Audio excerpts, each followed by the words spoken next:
So we're going to talk about off-gridding in North Florida. Watch the short video. If you have questions, please write in comments and I will answer them. So here's the land that we bought. It's about 5 acres and it needed to be cleared.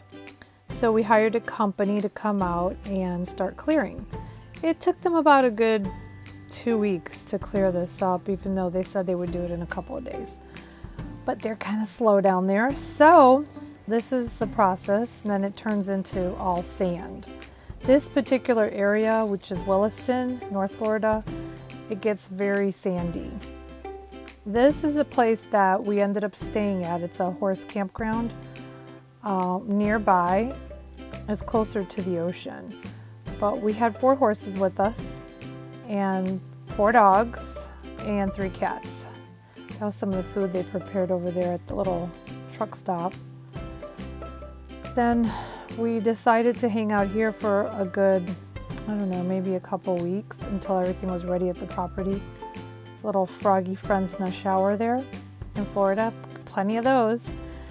So we rode around a little bit there, enjoyed the area, which is kind of what you're used to seeing in Florida. Nice manicured places with swimming pools and nice cabins. Although we did stay in our horse trailer at the time because we did not have a camper, but our horse trailer has like a little living quarters. There's not much to it. I mean, there is a shower and bathroom and a bed and a little sink, but we did have AC.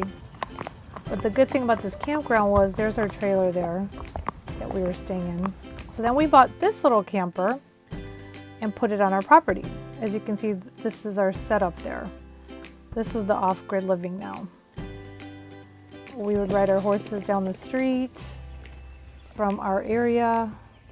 There was nice little houses around and a nice little farm. The grass, this was summertime, so the grass was not, it was getting kind of dry, but summertime is their wet season. So then if you do want to plant grass, you would do it now because that's when all the rain goes. You can see here we were riding at a trail nearby. You can see how all the shrubbery and trees are all kind of similar. This was probably the only hill you'll find in Florida, but it's an old mine trail and it was really neat to go visit. Very thick sand though for the horses to walk through around.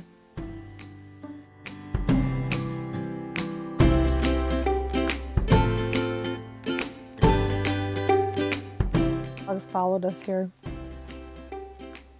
So we were exploring Florida. It was, believe me, it was really hot. It may not look like it in the picture, but it was hot. This is July. So here we are. This is what the property is going to look like now when they put the mobile home up. We actually thought that the mobile home would be set up quick, but no. It literally took 4 to 5 months where you could move into the mobile home. So we never even moved in. They were extremely strict about living in the mobile home until everything was finished.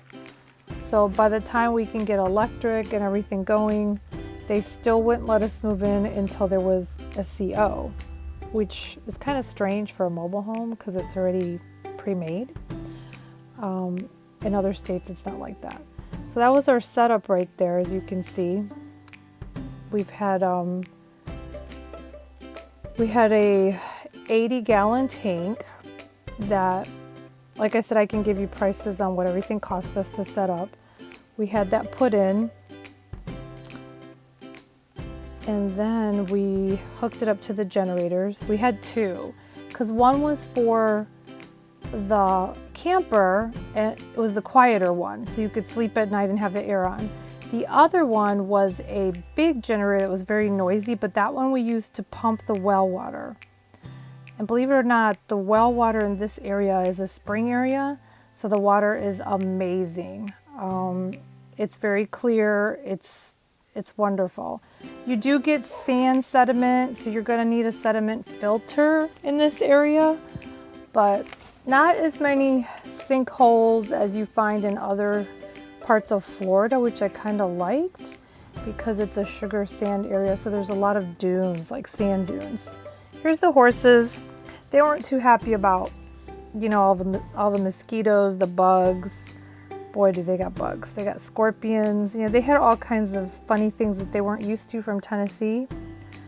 So we had to be really careful. So we did bring down a tractor to help us out around the property. That was a big help. We had some solar stuff going on with the trailers. There's my dog. That's us cooking outside because it was so hot inside. And that's our horse trailer. And then here's our setup again. As you can see, we were using propane. A lot of people use the gas, but we were using propane. When we switched to gas, believe it or not, our generator did not like the switch and ended up breaking on us. But we also found out that the smaller generators are really not able to run for long hours at a time. But the big one definitely ended up being our main generator, and it was extremely noisy, so it was really hard to sleep at night with it. Luckily, we were on 5 acres, so our neighbors did hear it a bit, but it wasn't like annoying. And Florida and their monsoons. Summer is really just full of rain. As you can see, the grass was starting to grow here. We seeded it, but the sand, this was the mobile home that we bought. We never did live in it, but we bought this and it was a really cute mobile home, believe it or not. But it was not ready to live in. They have these strict rules in Florida where you just have to wait, you know, until everything is perfect. So, unlike Tennessee where you can just move right in and fix your house while you're living there. So, yeah, there's a lot of things that we learned down there that we could tell you about if you're interested in doing off-grid in Florida or starting a homestead there. There's certain counties with different rules and all that. But yeah, we are not there anymore, but this was our 3-month stint in Florida off-grid.